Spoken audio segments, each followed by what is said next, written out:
Shalom Elohim, haleluya, puji nama Tuhan. Semangat pagi Bapak Ibu Saudara yang dikasihi Tuhan kita, Yesus Kristus. Jumpa lagi bersama saya Pendeta Samuel Mawuntu dalam Renungan Pagi ke 2276 hari Renungan Pagi ini mengudara. Puji Tuhan. Bapak Ibu Saudara yang dikasihi Tuhan, sebelum kita membaca, mendengarkan, dan merenungkan firman Tuhan hari ini, mari kita berdoa, minta pimpinan Roh Kudus. Kita berdoa. Bapa di surga, berbicaralah kepada kami semua. Pakai firman Tuhan ini untuk menegur kami, menasihati kami, meneguhkan iman percaya kami, dan memberkati kami semua. Di dalam nama Tuhan Yesus yang adalah firman Allah yang hidup, kami berdoa. Amin. Haleluya. Bapak Ibu Saudara yang dikasihi Tuhan, bersama dengan saya kita akan belajar Alkitab dari kitab Kejadian sampai kitab Wahyu. Mari buka Alkitab kita. Yehezkiel pasal 13 ayat 1 sampai ayat 16. Di bawah perikop hukuman terhadap nabi-nabi palsu. Demikian firman Tuhan. Kemudian datanglah firman Tuhan kepadaku. Hai anak manusia, bernubuatlah melawan nabi-nabi Israel. Bernubuatlah dan katakanlah kepada mereka yang bernubuat sesuka hatinya saja. Dengarlah firman Tuhan. Beginilah firman Tuhan Allah. Celakalah nabi-nabi yang bebal, yang mengikuti bisikan hatinya sendiri, dan yang tidak melihat sesuai penglihatan. Seperti anjing hutan di tengah-tengah reruntuhan. Begitulah nabi-nabimu, hai Israel. Kamu tidak mempertahankan lubang-lubang pada tembokmu dan tidak mendirikan tembok sekeliling rumah Israel, supaya mereka dapat tetap berdiri di dalam peperangan pada hari Tuhan. Penglihatan mereka menipu dan tenungan mereka adalah bohong. Mereka berkata, demikianlah firman Tuhan, padahal Tuhan tidak mengutus mereka. Dan mereka menanti firman itu digenapinya. Bukankah penglihatan tipuan yang kamu lihat dan tenungan bohong yang kamu katakan? Kalau kamu berkata, demikianlah firman Tuhan, padahal aku tidak berbicara. Sebab itu, beginilah firman Tuhan Allah. Oleh karena kamu mengatakan kata-kata dusta dan melihat perkara-perkara bohong, maka aku akan menjadi lawanmu. Demikianlah firman Tuhan Allah. Aku akan mengacungkan tanganku melawan nabi-nabi yang melihat perkara-perkara yang menipu dan yang mengucapkan tenungan-tenungan bohong. Mereka tidak termasuk perkumpulan umatku dan tidak akan tercatat dalam daftar kaum Israel dan tidak akan masuk lagi di tanah Israel. Dan kamu akan mengetahui bahwa akulah Tuhan Allah. Oleh karena sungguh karena mereka menyesatkan umatku dengan mengatakan damai sejahtera. Padahal sama sekali tidak ada damai sejahtera. Mereka itu mendirikan tembok dan lihat, mereka mengapurnya. Katakanlah kepada mereka yang mengapur tembok itu, hujan lebat akan membanjir, rambun akan jatuh, dan angin tofan akan bertiup. Kalau tembok itu sudah runtuh, apakah orang tidak akan berkata kepadamu, di mana sekarang kapur yang kamu oleskan itu? Oleh sebab itu, beginilah firman Tuhan Allah, di dalam amarahku, aku akan membuat angin tofan bertiup, dan di dalam murkaku hujan lebat akan membanjir, dan di dalam amarahku rambun yang membinasakan akan jatuh. Dan aku akan meruntuhkan tembok yang kamu kapur itu, dan merobohkannya ke tanah, supaya dasarnya menjadi kelihatan. Tembok kota itu akan runtuh, dan kamu akan tewas di dalamnya, dan kamu akan mengetahui bahwa akulah Tuhan. Begitulah aku akan melampiaskan amarahku atas tembok itu, dan kepada mereka yang mengapurnya, dan aku akan berkata kepadamu, lenyap temboknya, dan lenyap orang-orang yang mengapurnya, yaitu nabi-nabi Israel, yang bernubuat tentang Yerusalem dan melihat baginya suatu penglihatan mengenai damai sejahtera. Padahal sama sekali tidak ada damai sejahtera Demikianlah firman Tuhan Allah. Amin. Haleluya. Bapak Ibu Saudara yang dikasihi Tuhan, dari kebenaran firman Tuhan ini saya beri judul bernubuat versus lubuat. Apa itu bernubuat? Menurut Kamus Besar Bahasa Indonesia, nubuat artinya wahyu yang diturunkan kepada nabi untuk disampaikan kepada manusia. Dan dalam Kamus Besar Bahasa Indonesia, nubuat itu berarti juga ramalan atau tafsiran akan apa yang akan terjadi di hari esok. Itu nubuat. Saudara yang dikasihi Tuhan, pertanyaannya sekarang, apa perbedaan bernubuat dan lubuat-buat? Bernubuat itu adalah kata-kata yang Tuhan taruh dalam lidah kita, dalam hati kita, untuk disampaikan kepada seseorang atau kepada jemaat. Bernubuat bisa berupa teguran atau apa yang akan terjadi di kemudian hari. Nubuat yang datang dari Tuhan itu pasti digenapi Tuhan. Itu pasti terjadi. Amin. Haleluya. Dalam 1 Korintus 14 ayat 1 firman Tuhan berkata begini, kejarlah kasih itu dan usahakanlah dirimu memperoleh karunia-karunia roh, terutama karunia untuk bernubuat. Amin. Jadi saudara yang dikasihi Tuhan, tidak salah kalau saudara meminta kepada Tuhan supaya Tuhan memberikan saudara karunia untuk bernubuat. Dalam 1 Korintus 14 ayat 39 berkata juga begini, karena itu saudara-saudaraku, usahakanlah dirimu untuk memperoleh karunia untuk bernubuat. Dan janganlah melarang orang yang berkata-kata dengan bahasa roh. Jadi Bapak Ibu Saudara yang dikasihi Tuhan, tidak salah kalau saudara meminta karunia untuk bernubuat, karena bernubuat ini juga dibutuhkan di dalam pelayanan. Nah, Bapak Ibu Saudara, nubuatan itu kan satu tanda yang akan terjadi nanti. Amin. Jadi saudara yang dikasihi Tuhan, boleh saudara meminta karunia bernubuat. Tapi kalau Tuhan tidak perintahkan saudara bernubuat, ya jangan saudara sampaikan. Kalau saudara memaksa diri, Tuhan tidak berfirman, Tuhan tidak memerintahkan saudara untuk bernubuat, lalu saudara memaksa diri untuk menyampaikan, itu bukan nubuat, itu namanya lubuat-buat. Saudara yang dikasihi Tuhan, saya mau bersaksi. Ada beberapa pasangan yang sudah bertahun-tahun tapi belum dapat anak. Beberapa kali Tuhan taruh di dalam hati saya untuk katakan kepada mereka, tahun depan kamu akan punya anak. Dan betul saudara, Tuhan kasih. Di tahun berikutnya Tuhan berikan, Tuhan genapi apa yang saya katakan. Itu artinya nubuatan itu berasal dari Tuhan. Karena apa? Karena tergenapi. Nah, saudara yang dikasihi Tuhan, jadi jelas nubuatan itu berasal dari Tuhan, yang Tuhan karuniakan. Kita menangkap pesan itu, kita sampaikan, dan terwujud, terjadi. Itu berarti nubuatan dari Tuhan yang Tuhan berikan kepada hamba Tuhan untuk disampaikan, dan itu terbukti terjadi. Haleluya. Bedanya dengan lubuat-buat, lubuat-buat itu disampaikan oleh, dalam tanda kutip, nabi-nabi palsu atau pendeta, tapi pendeta abal-abal. Saya percaya saudara yang dikasihi Tuhan, Bapak Ibu Saudara pendeta yang mendengarkan firman Tuhan ini, mereka hamba Tuhan yang asli, bukan abal-abal. Amin.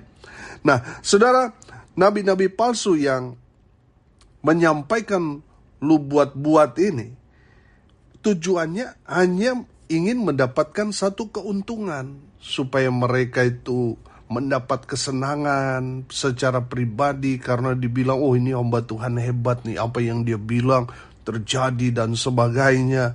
Nah, mereka ingin sekali mendapat pujian, pengakuan, dan lain sebagainya. Saudara lihat di ayat 2 Dan ayat 3 di sana sudah jelas. Firman Tuhan berkata, "Hai anak manusia, bernubuatlah melawan nabi-nabi Israel.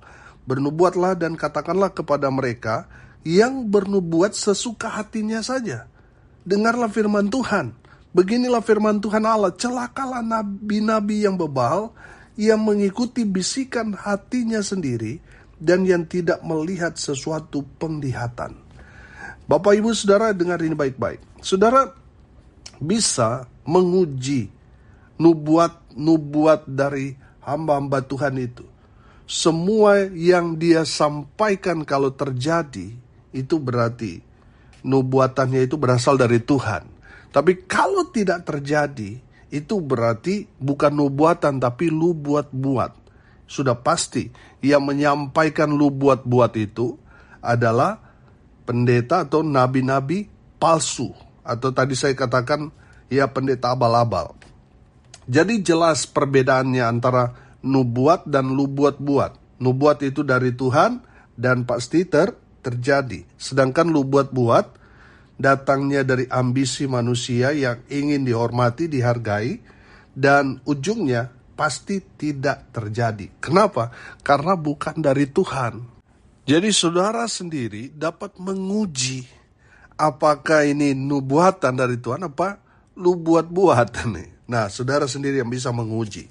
Nah, Bapak Ibu Saudara pendeta hamba Tuhan, dengar ini baik-baik. Kalau Tuhan melalui pekerjaan Roh Kudus mendorong saudara untuk bernubuat, bernubuatlah. Tapi kalau Roh Kudus tidak menyuruh saudara untuk bernubuat, ya saudara jangan bernubuat. Karena kalau saudara paksakan, itu yang akan terjadi. Lu buat-buat jadinya, bukan nubuatan. Ayat 7, perhatikan. "Bukankah penglihatan tipuan yang kamu lihat dan tenungan bohong yang kamu katakan? Kalau kamu berkata, demikianlah firman Tuhan, padahal aku tidak berbicara." Di ayat 6 di sana dikatakan, demikianlah firman Tuhan, padahal Tuhan tidak mengutus mereka. Dan mereka menanti firman itu digenapi. Saudara yang dikasihi Tuhan, firman Tuhan ini mengajarkan kepada kita, kalau Tuhan taruh satu perkataan di dalam diri kita untuk kita sampaikan, sampaikanlah kepada orang atau kepada jemaat. Tapi kalau tidak, jangan. Karena itu pasti akan tidak tergenapi. Itu tidak akan digenapi. Kenapa? Karena itu bukan dari Tuhan. Firman Tuhan ini mengajarkan kepada kita semua, kepada pendeta-pendeta, pada hamba-hamba Tuhan yang suka bernubuat palsu. Hati-hati. Orang-orang yang suka bernubuat palsu atau tadi saya istilahkan lu buat-buat, mereka akan celaka. Di ayat 3 itu jelas. Celakalah nabi-nabi yang bebal. Yang kedua, mereka akan menipu. Saudara lihat di ayat 6, ayat 7 di sana. Ya, mereka yang bernubuat yang palsu itu, mereka tujuannya menipu saudara. Sehingga saudara bahagia, senang. Akhirnya apa yang mereka minta saudara berikan. Yang ketiga saudara, mereka akan ditimpakan malapetaka. Jadi kalau saudara Tuhan tidak suruh saudara bernubuat, ya jangan. Karena saudara akan ditimpakan malapetaka kalau saudara bernubuat palsu mengatasnamakan nama Tuhan padahal Tuhan tidak perintahkan. Saudara akan celaka. Yang keempat saudara, mereka yang suka bernubuat palsu atau lu buat-buat, mereka akan hancur. Saudara lihat ayat 12, ayat 14. Mereka akan lulu lantak, mereka akan hancur berkeping-keping. Dan yang terakhir saudara, mereka yang suka bernubuat palsu, ayat 14, ayat 15, mereka akan tewas. Artinya mati binasa. Jadi saudara yang suka bernubuat palsu, bertobat. Karena kalau tidak, saudara akan celaka, saudara akan ditimpa malapetaka, hancur, tewas. Makanya bertobat saudara. Kalau saudara masih mendengar firman menegur saudara, bertobat. Bapak Ibu Saudara pendeta hamba Tuhan, jangan bernubuat kalau Tuhan tidak berbicara di hati saudara untuk disampaikan. Kalau Tuhan tidak dorong saudara, jangan bernubuat. Karena akhirnya saudara terpaksa bernubuat. Apalagi kalau ini orang yang sukses, orang kaya, pasti saudara mau mengatakan kata-kata yang enak didengar. Supaya apa saudara? Supaya saudara dapat amplop tebal. Tapi kalau saudara bernubuat yang untuk teguran kepada dia, pasti dia nggak akan suka dan saudara tidak akan mendapat keuntungan. Saudara tidak akan dapat amplop karena saudara bernubuat, nubuatan yang sangat-sangat menegur dia, membuat dia tidak suka dengan saudara. Akhirnya saudara tidak dapat amplop. Kira-kira seperti itu. Jadi saudara yang dikasihi Tuhan, kalau Tuhan tidak perintahkan untuk mengatakan sesuatu nubuatan kepada orang atau kepada jemaat, jangan. Walaupun mungkin saudara ada di situasi, wah ini menguntungkan saudara. Kalau bernubuat dia kan, ya pasti nggak tahu. Pasti dia iya, yang penting dia senang. Akhirnya saudara tipu-tipu, saudara akan celaka. Makanya bertobat saudara, amin. Jadi saudara yang dikasihi Tuhan, kalau Tuhan tidak perintahkan, jangan. Kalau Tuhan perintahkan untuk mengatakan nubuatan, kerjakan. Dari kebenaran firman Tuhan ini kita belajar. Saya simpulkan.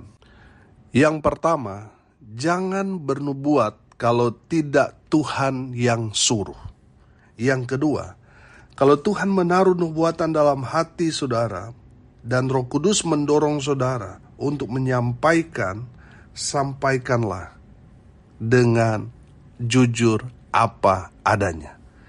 Dan yang ketiga terakhir, mereka yang memaksa diri untuk bernubuat padahal Tuhan tidak suruh, mereka akan kena malapetaka atau kutuk. Kenapa? Karena mereka mengatasnamakan nama Tuhan padahal Tuhan tidak perintahkan. Mereka akan celaka. Bapak Ibu Saudara yang dikasihi Tuhan, tadi saya bilang, bernubuat gak salah. Tuhan malah perintahkan dalam kebenaran firman Tuhan yang sudah saya baca tadi di 1 Korintus, di sana mengatakan, mengajarkan kepada kita, mintalah karunia bernubuat. Tapi kalau Tuhan tidak suruh, jangan main-main. Kalau Tuhan suruh, saudara juga harus sampaikan. Walaupun mungkin saudara tidak disukai, saudara akan ditolak, orang-orang akan marah dengan saudara. Tapi kalau saudara sampaikan kebenaran firman, saudara akan selamat. Tapi kalau saudara tidak Tuhan suruh, saudara paksa supaya saudara disenangi orang, supaya saudara dihormati, dihargai, supaya kelihatan rohaninya mantap, lalu saudara berbohong. Tuhan tidak suruh saudara bernubuat, tapi saudara maksa diri. Wah, ini datang dari Tuhan. Saudara akan celaka. Kalau saudara tidak bertobat, saudara akan tewas. Saudara akan ada dalam malapetaka. Jadi biarlah firman Tuhan ini menegur kita semua untuk mengatakan kebenaran. Katakan apa yang Tuhan perintahkan. Kalau tidak, jangan. Mari kita berdoa. Terima kasih Bapa di surga. Sudah berbicara kepada kami semua, sudah menegur kami dengan kebenaran firman Tuhan. Berkati semua pendengar dimanapun mereka berada. Berkati hidup mereka, rumah tangga mereka diberkati. Usaha, pekerjaan, pelayanan mereka diberkati Tuhan, dibuat beruntung, berhasil dalam segala hal. Mereka yang sakit Tuhan sembuhkan, mereka yang lemah Tuhan kuatkan. Hibur mereka yang berduka cita, dan berkati mereka dalam keseharian mereka dengan berkat-berkat Tuhan yang turun dari surga. Bapak Ibu Saudara yang dikasihi Tuhan, arahkanlah hatimu kepada Tuhan dan terimalah berkat dari Tuhan Yesus. Tuhan memberkati engkau dan melindungi engkau. Tuhan menyinari engkau dengan wajah-Nya dan memberi engkau kasih karunia. Tuhan menghadapkan wajah-Nya kepadamu dan memberi engkau damai sejahtera. Di dalam nama Tuhan Yesus, sumber segala berkat. Bapak Ibu Saudara yang percaya, diberkati Tuhan, katakan amin. Puji Tuhan. Bapak Ibu Saudara yang dikasihi Tuhan, kalau saudara merasa diberkati melalui renungan pagi ini, bagikan juga renungan ini kepada saudara-saudara kita yang lain, supaya mereka juga diberkati, karena untuk itulah kita dipanggil, untuk jadi berkat. Salam kasih, dari Bali. Saya Pendeta Samuel Mabuntu. Sampai jumpa besok pagi. Tuhan Yesus memberkati kita semua. Haleluya.